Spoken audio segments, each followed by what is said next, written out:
Hi everyone, I'm James M0YOM and this is just a really quick little video, a little bit off topic but some of you might be interested. I've had the watch through that goes with the IC-7760. They actually sent it through really fast. It was within a couple of days, and I thought we'd just have a really quick look in case some of you may be curious.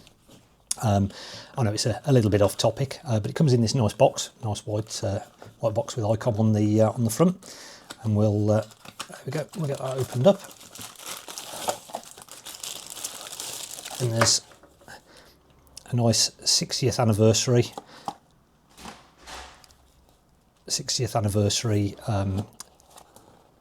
case for it. There we go. It's really rather nice. The strap is like a plastic, flexible plastic. I'll just zoom you in a little bit so you can get a bit of a better look. There we go. Yeah, I mean, if you're into watches, it's very nice.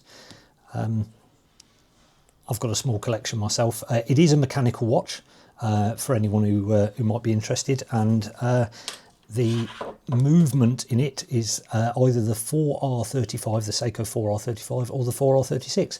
Anyway, just thought I'd do a really quick little video just showing a quick update about the watch. It's got ICOM on the bottom, which is quite nice, in case anyone was interested. I'll see you all soon.